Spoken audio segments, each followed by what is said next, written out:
Hello बच्चों, good morning. कैसे हो तुम लोग? मैं उम्मीद करती हूँ तुम लोग बहुत अच्छे होगे, क्योंकि इस बार वर्क का रफ्तार तो काफी तेज था तुम लोग का। मैं बहुत खुश हुई और कल तक देखी कि बहुत सारे बच्चे जो भेजते हैं, जो एक्टिव हैं, वो भेज दिए। तो आज मैंने सोचा कि मैं तुम लोगों को वीडियो डाल देती हूँ, ताकि फिर संडे को मैं संडे को इस चैप्टर को नहीं करूंगी। फिर जब तुम लोग का क्वेश्चन आंसर पूरा कंप्लीट हो जाएगा तब मैं इस चैप्टर का चेक करने के बाद ही इसका टेस्ट लूंगी। इसलिए घबराना नहीं, ठीक है? जब तक वर्क कंप्लीट नहीं होता तब तक तो मैं नहीं करती। अब देखिए, आज हम लोग हिंदी पाठ्य पुस्तक की चौथे अध्याय को पढ़ेंगे, जिसका शीर्षक है फूलों का नगर, और जिसके लेखिका का नाम है डॉक्टर मंजरी शुक्ला। जिसकी लेखिका का नाम क्या है? डॉक्टर मंजरी शुक्ला।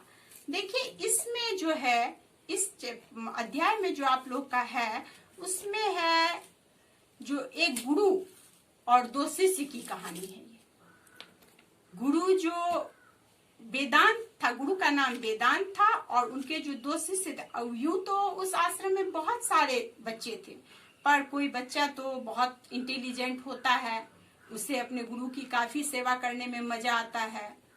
तो उसी में दो बच्चे का नाम आ रहा है अमृत और अनिरुद्ध। इसी पे ये कहानी पूरी तरह से सेट किया गया है। गुरु वेदांत के गुरुकुल में बहुत से राजकुमार शिक्षा प्राप्त करने के लिए दूर दूर से आते थे और गुरुकुल में रहा करते थे। सभी गुरुकुल के नियमों का पालन करते थे और निपुण बनकर वापस लौटते थे। गुरुजी भी शिष्यों को समान रूप से प्रेम करते और उनमें किसी तरह का कोई भेदभाव नहीं करते थे। यूं तो सभी उनकी बहुत सेवा करते थे, पर अमृत और अनिरुद्ध दिन रात की परवाह किए बगैर आश्रम का कार्य करते थे। आप लोग बेटा रामायण तो देखे होंगे।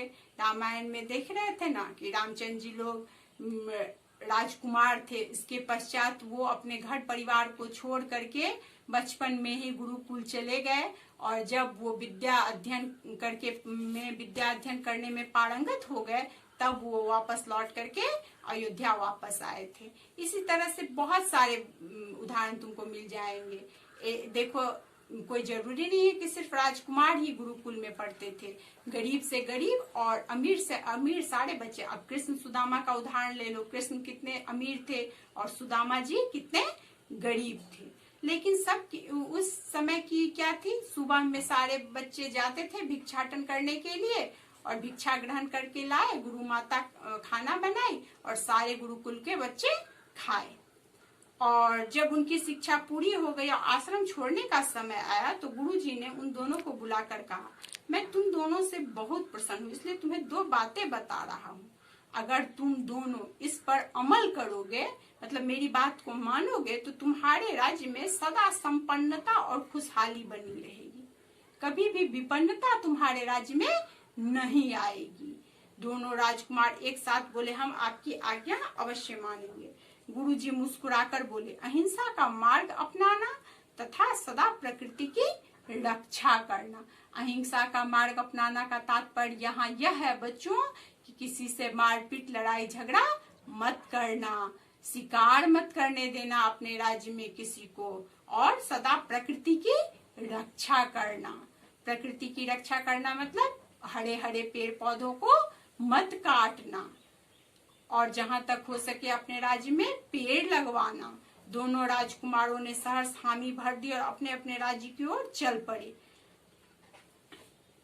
अनिरुद्ध ने कुछ वर्षों तक तो गुरुजी की आज्ञा का पालन किया, परंतु राजा बनते उसने शिकार पर जाना शुरू कर दिया। हरे भरे वृक्षों को कटवाकर उसने कई नगर बनवाए। धीरे धीरे उसके राज्य में गिने चुने पेड़ ही बाकी रह गए, जिसकी वजह से पर्यावरण असंतुलित हो गया और सूखा पड़ने लगा। इसलिए बच्चों, हम लोगों को पेड़ लगाना चाहिए। देखो बच्चों, वही दूसरी ओर अमृत को अपना वचन याद था। उसने राजा बनते ही शिकार पर पूर्णतः प्रतिबंध लगा दिया, मतलब कोई भी उसके राज्य में शिकार नहीं कर सकता था, और जगह जगह क्या किया, पेड़ को लगवा दिया। वह जब भी कहीं खाली जमीन देखता, वहां पर फूलों के बीज बिखरवा देता। कुछ ही दिनों बाद वहां पौधे उगाते, उन पर रंग बिरंगे सुंदर फूल खिलने लगते। प्रजा भी अपने राजा को पूरा सहयोग करती और बच्चों से लेकर बूढ़े तक कोई भी फूलों को नहीं तोड़ता था। फूलों पर रंग बिरंगी तितलियां मंडराई करती और लोग ठगे से इस मनोरम दृश्य को देखने लगते। एक दिन अमृत दरबार में बैठा अपनी प्रजा से बातें कर रहा था। तभी एक दूत दौड़ता हुआ और बोला, महाराज, राजा अनिरुद्ध ने हमारे राज्य पर आक्रमण करने की योजना बनाई और अपनी विशाल सेना सहित युद्ध करने के लिए राज्य में प्रवेश करने वाला है। कौन आ गया? उसके गुरुकुल का जो मित्र था। दोनों को एक ही शिक्षा दिए थे, गुरु वेदांत।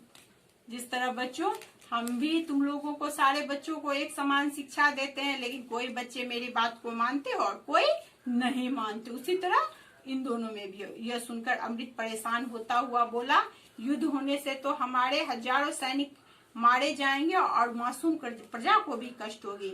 इस पर महामंत्री ने विनम्र शब्दों में कहा, परंतु महाराज, अगर हम युद्ध नहीं करेंगे तो वह हम सबको बंदी बना लेगा, मतलब अरेस्ट कर लेगा हम लोग को बंदी बना करके जेल में डाल देगा। यह सुनकर अमृत के चेहरे पर चिंता की लकीरें उभर आई और वह बिना कुछ कहे अपने कक्ष में चला गया। बिना कुछ खाए पिए सारा दिन सारी रात सोचता रहा कि युद्ध को कैसे टाला जाए।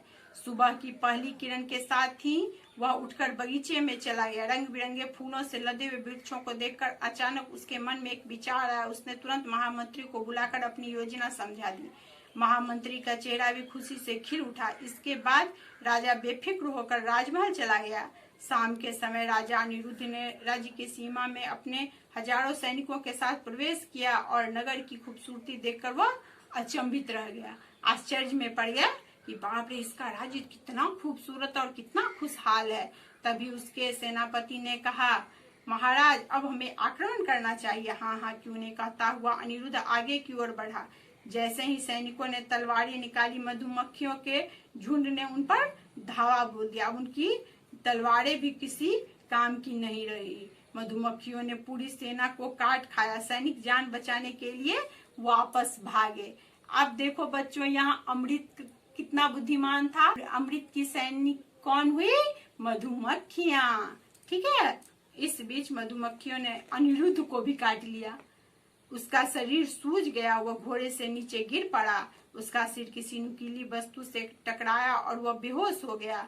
जब उसको होश आया तो अमृत के राजमहल में था और अमृत उसके माथे पर प्यार से हाथ फेर रहा था। अनिरुद्ध रूंधे गले से बोला, मैं तुम्हें जान से मारने आया था और तुमने तो मेरी जान बचा ली। अमृत उसके आंसू पोंछते हुए बोला, मैंने हमेशा गुरुजी की शिक्षा पर अमल किया है। अहिंसा ही मेरा परम धर्म है। अमृत का परम धर्म क्या था? अहिंसा।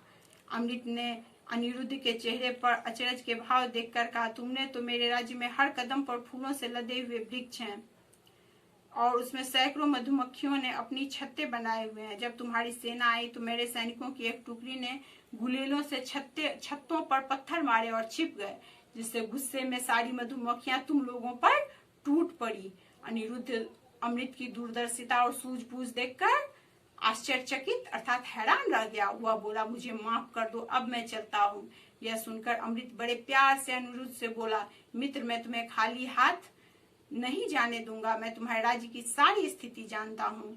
तुम जितना चाहो उतना धन ले जा सकते हो। कई बोरों में फूलों के बीज भी हैं, उन्हें तुम मिट्टी में दबा देना ताकि जब मैं तुम्हारे यहाँ आऊं तो तुम्हारे राज्य को खूब हरा भरा पाऊं।